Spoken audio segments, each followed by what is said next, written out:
We are officially just 2 days away from the Detroit Lions taking on the Seattle Seahawks in game 2, week 2, the first home game for the Detroit Lions. And with the victory over Kansas City, the fellas, they had a great kind of celebration, and then it was on to the next. So they moved on to Seattle, and we have too. But I saw something, shout out to my guy, Mr. Poole, that I wanted to talk about because a lot of you were telling me about this during the live stream, and on the way home, I was getting all type of text messages and direct messages from people talking about Jawaan Taylor, number 74, the right tackle for the Kansas City Chiefs, and how he was false starting a ton.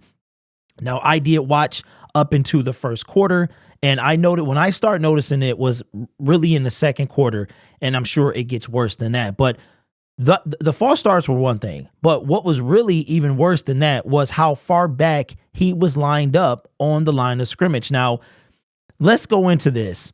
It looks like that the league is they heard the cries and they heard the complaints from not only probably the Detroit Lions, but the other teams as well, because Kansas City is a powerhouse and they can't be allowed to get away with things that other teams can't. So it looks like that special notice was taken to Jawaan Taylor, and tape was sent out to 32 teams. Here's what Dean Blandino had to say about the subject. Says, on tape this week, at the very end, there are several examples and a couple of them from Thursday night, the Thursday night game with Jawaan Taylor, of tackles who were off too far back. So it wasn't just Jawaan.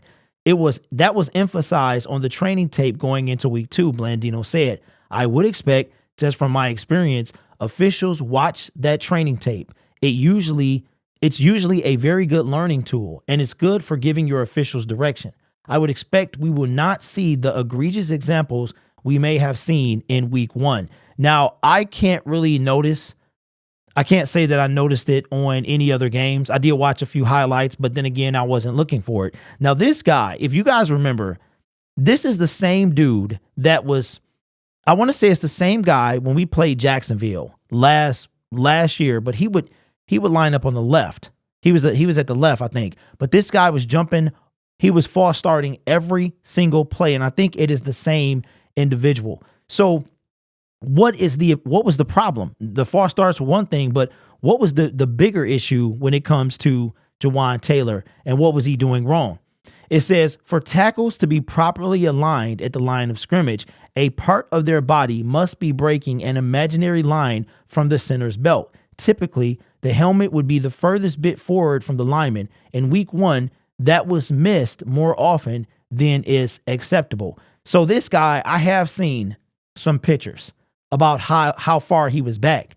And I watched Brian Baldinger's breakdown of how he was talking about it.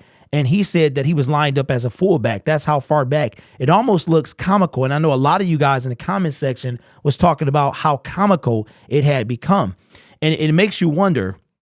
We talk about full-time refs. These refs aren't full-time. They have day jobs, regular jobs, if you will. And this is something they do as a quote-unquote side hustle.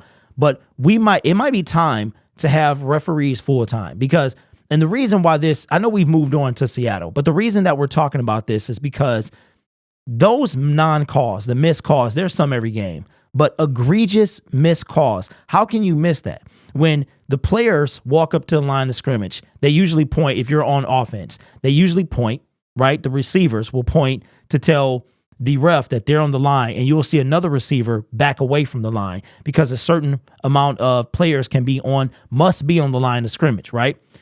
They look for that stuff. So how are they missing such egregious penalties? Like, this dude was lined up so far back, it was ridiculous. So I'm thinking the NFL might need to go into full-time refs so that they can have year-long training, and all they do is referee the game of football in the National Football League.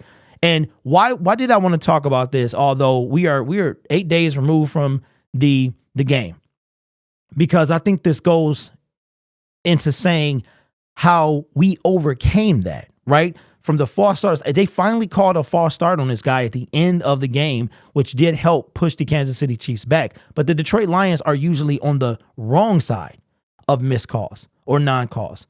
And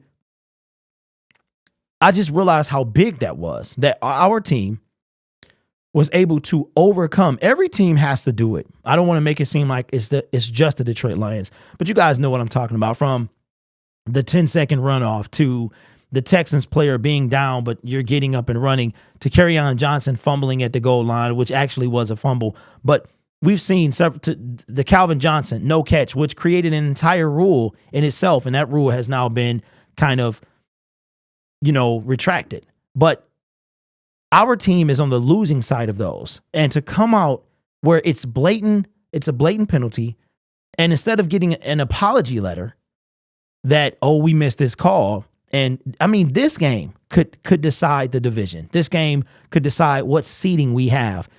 It's a lot of things that go into place. And that's why I wanted to talk about this, and how, imagine we lose that game. Imagine we scored 20, they scored 21.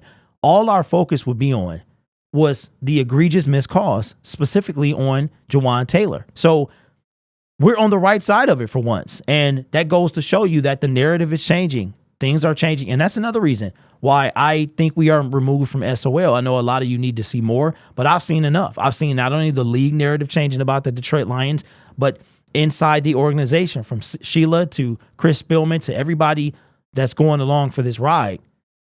This is a different organization. It's one we haven't seen. I love Barry Sanders, love Calvin Johnson, but it's one we haven't seen, even during the era of those two gentlemen. So that is what I think is happening. But I wanted to talk about it.